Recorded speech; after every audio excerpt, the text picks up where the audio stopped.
So the bottom of the solid rocket boosters in the Shuttle feature these 3 rings of foam insulation similar to what goes in the tank itself.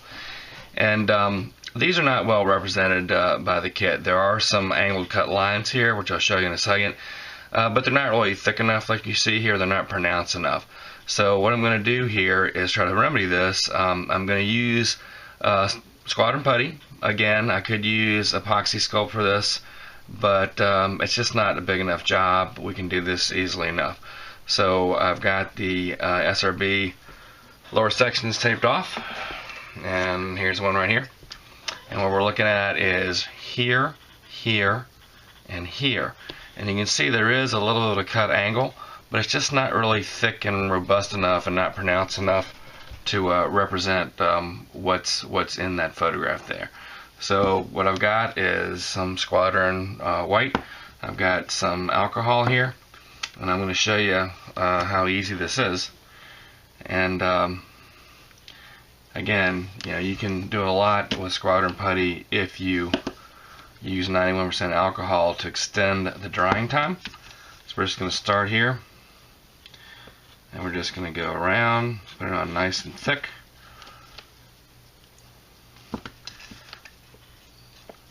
Again, one of the criticisms I've heard with squadron putties is that they dry too fast, they shrink too much, and I understand that, but it's just a matter of like anything else, working with the properties of the material and overcoming its shortcomings and taking advantage of its strengths. The good thing about squadron putties is that they dry fast, relatively speaking, and they're easy to sand as opposed to some of the harder putties.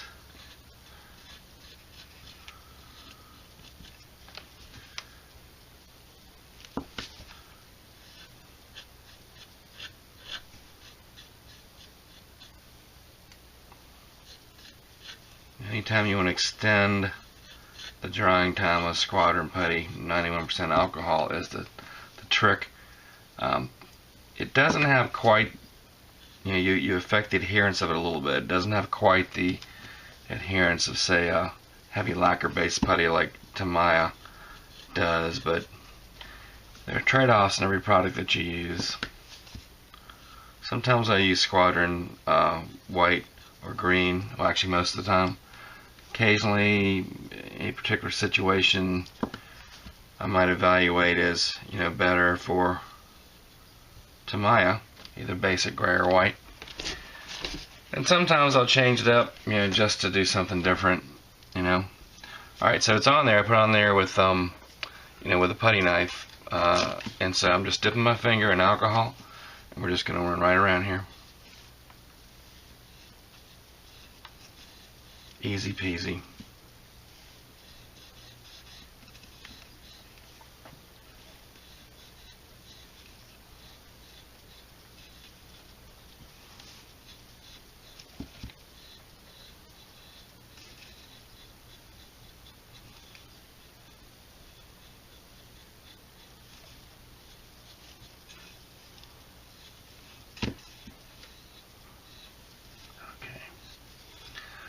Alright, so I'm going to do that to the remaining 2 rings, and then we'll come back and pull the tape off and I'll show you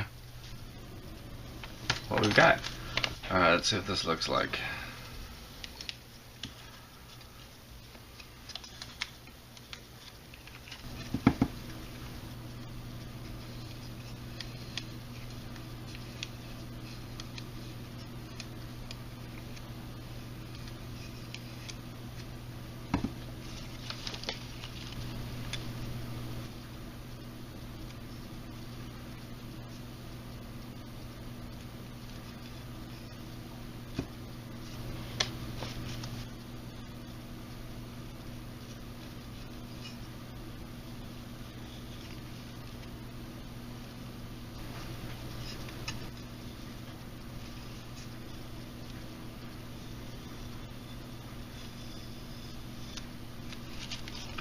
Alright, not bad. A little cleanup and it'll do nicely for us.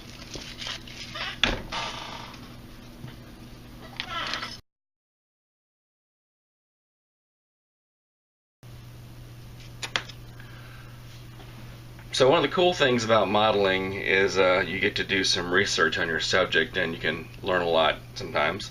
So I thought I'd take this segment and talk a little bit of Space 101 with you, and a little bit about orbits and the different types of rockets and how they work. And if you guys know this already, then great, you can just skip this segment and go on to the next one. But if you don't, you might find it a little bit interesting. To begin with, let's just kind of talk about orbits. I found in teaching that a lot of my students do not really understand the concept of orbits. They think that once you get up into space, then all of a sudden there's no gravity and you just kind of float around. What they don't realize is that everything has gravity and everything's pulling on you. And if you just go up into space and stop, then the Earth's gravity is going to pull you right back down. So what you have to do is you have to stay in motion, and you have to make it so that your velocity is equal to the amount of gravity that's pulling you back down. And that velocity is about 17,500 miles an hour. And a good way to visualize this is if you were to take some sort of fruit, let's say an orange, and put it at the end of a string and twirl around your head. The string would represent the force of gravity, and the velocity of the orange would represent your spacecraft trying to get away from the force of gravity. And as long as your spacecraft velocity and the force of gravity are in balance, then you stay in orbit. And if you go slower than 17,500 miles an hour, more or less, then the string becomes stronger and starts to pull you, towards Earth. Gravity becomes stronger. If you go faster than 17,500 miles an hour, then you start to escape the Earth's gravitational field. So right there, that kind of puts us in a situation, because any spacecraft that you have, in order to achieve and maintain orbit, you have to generate 17,500 miles an hour of velocity. Now, if you look at older science fiction movies, a couple that come to mind, Destination Moon, Conquest of Space, you will see that the spacecraft will look kind of like this Glencoe model's Mars liner. And the entire spacecraft takes off, it goes wherever it's going to go, and the entire spacecraft lands. This is known as single stage to orbit, and it's kind of the holy grail of rocket science. Unfortunately, single stage to orbit is not really practical using existing chemical rocket propulsion.